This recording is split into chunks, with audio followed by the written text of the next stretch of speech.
भैया, एक काम करो, आपके पास जितने भी कंबल है ना सारे दे दो और पैसे बता दो। मैडम आप ये सारे कंबल खरीदोगे? हाँ, क्यों नहीं खरीद सकते हैं क्या? नहीं नहीं, खरीद सकते हो ना। मुझे गिनने पड़ेंगे, आप 5 मिनट दो, मैं गिन के बताता हूँ आपको। ठीक है, बस थोड़ा सा जल्दी करना। हाँ। अरे बेटी, बात पूछूं? हाँ जी अंकल, पूछिए। ये इतने सारे कंबल खरीद रही हो, क्या करोगी इतने कंबलों का? कहीं ऐसा तो नहीं कि हमसे खरीद के और ऊंचे दामों पे बेचने का इरादा हो? अरे नहीं नहीं अंकल, भगवान की दुआ से मेरा काम बहुत अच्छा चल रहा है। तो फिर इतने कंबलों का क्या करोगी? वो अंकल, मुझे अपनी हर महीने की इनकम में से थोड़ा सा हिस्सा किसी को देना होता है, तो बस इसीलिए। पर बेटी, इनकम का हिस्सा और दान, कंबल, मैं कुछ समझा नहीं। अंकल, पूरे महीने की कमाई में से कुछ हिस्सा मैं मंदिर में चढ़ाती थी भगवान को। पर पिछले महीने ना मेरे साथ कुछ अजीब सा हो गया। क्या हुआ? पिछले महीने भी मैं हर महीने की तरह मंदिर में चढ़ावा चढ़ाकर वापस आ रही थी।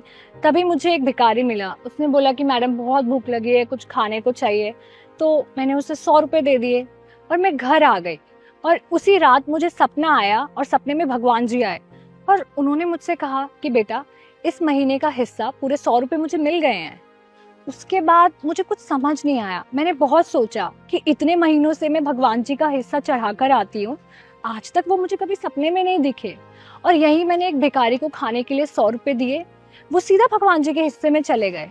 और तभी मुझे रियलाइज हुआ कि असली दान वो नहीं है जो हम मंदिर में चढ़ा के आते हैं। असली दान तो वो है जिससे हम किसी जरूरतमंद की हेल्प करते हैं। और आपको तो पता ही है ना, अब ठंड भी कितनी बढ़ गई है और रात को रोड पर कितने सारे लोग सोते हैं। तो इस बार इस महीने के हिस्से से मैं कंबल खरीद रही हूँ उन लोगों के लिए। बेटी, आप जैसे लोग ना दुनिया में बहुत कम हैं। और फिर ये बात भी सच है कि भगवान को हमारे चढ़ावे की कोई जरूरत नहीं। और फिर हम होते कौन है भगवान को कुछ देने वाले? उल्टा हमारे पास जो कुछ है सब खुद ही उन्हीं का दिया हुआ है। और भगवान को इसीलिए दीन दयाल भी कहा जाता है। सच्चा दान वही है जो जरूरतमंदों को दिया जाए।